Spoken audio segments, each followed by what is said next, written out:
Mga kapatid, ngayong kalagitnaan ng linggo, asahan pa rin ang makulimlim at maambon na panahon. Gaya kasi ng mga nakarang araw, meron pa ring monsoon trough sa bansa. Sa mga hindi pa updated kung anong monsoon trough, hindi yan yung hanging habagat.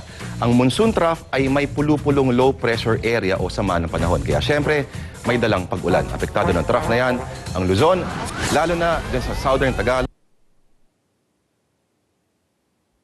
Monsoon trough. Kaya nga nadadalas ang mga pag-ulan o pag-ambon nitong mga nakaraang araw.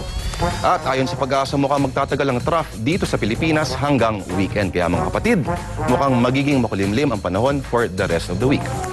Bukod sa trough, may nakita ring bagyo sa may boundary ng Philippine Area of Responsibility. May international name ito na Kulap. Pero ops, huwag magpanik kasi sobrang layo nito sa bansa.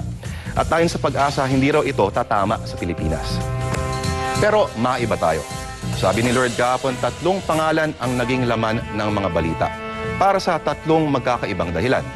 Una, si Congressman Muhammad Hussein Pangandaman ng Lanao del Sur, inakusahang nanggulpi ng sikyo sa Ayala Techno Hub dahil tumanggi raw itong ipa-inspect ang kanyang Porsche. Pero buwelta ni Pangandaman, hinampas lang daw niya ito ng papel.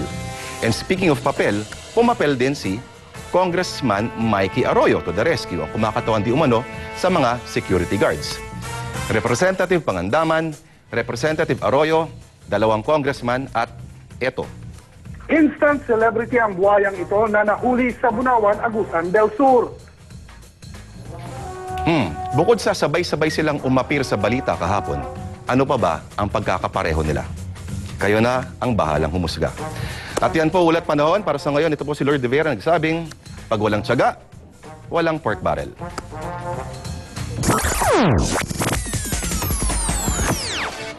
Pinagsarang fans ang tour ni Manny Pacquiao at Juan Manuel Marquez sa New York. Siyempre, si Pacman nagpasiklab na naman. Hindi po sa boxing ha, kundi sa kantahan. Mula sa New York, ikwento mo, Chibo Cobo. Kahit malakas ang buhos ng ulan sa New York City, maagang nagsidatingan ang mga fans ni Manny Pacquiao at Juan Manuel Marquez sa Chelsea Piers. Siyempre pa, pinakilig agad ni Pacman ang kanyang mga tagahanga.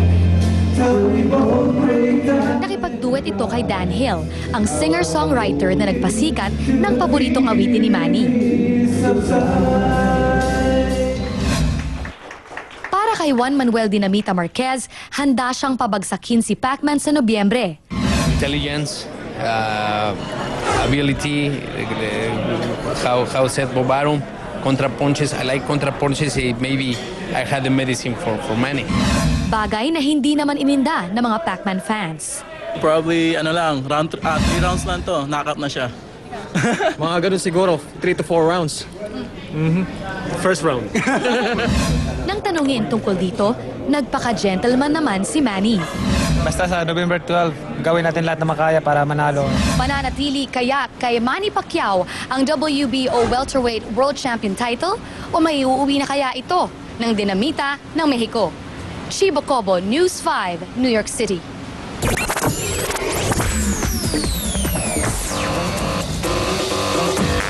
Umiiwas magsalita si Coco Martin tungkol sa umano'y suntukan nila ni Matteo Gudicelli.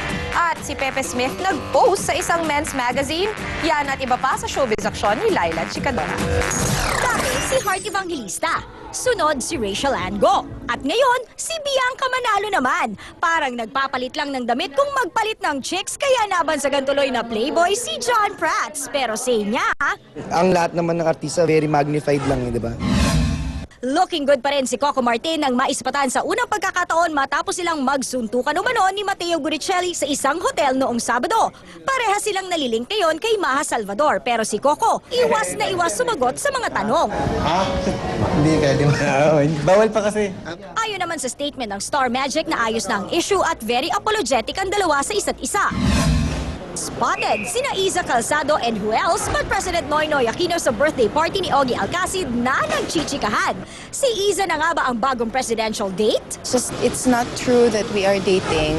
I have not heard from him or seen him after that. No comment naman ng Malacanang sa issue.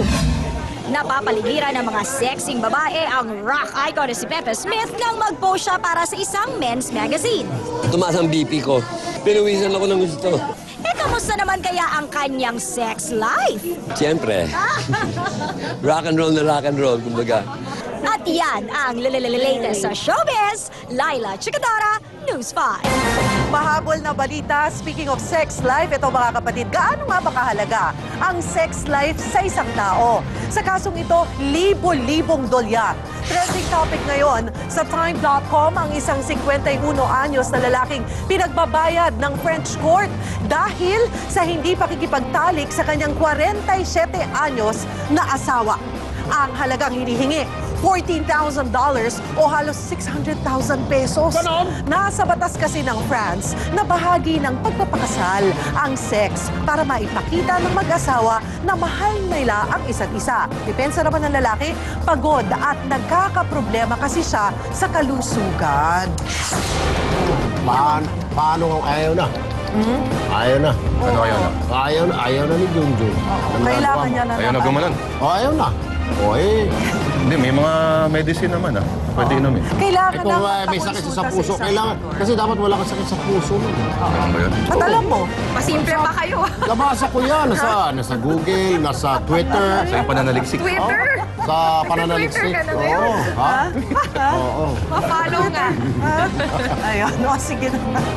At yan ang kalahating oras po ng mga aksyong balita. Mga balitang pundasyon ng matalinong opinyon at konkretong solusyon. Pati malupit na ulat panahon.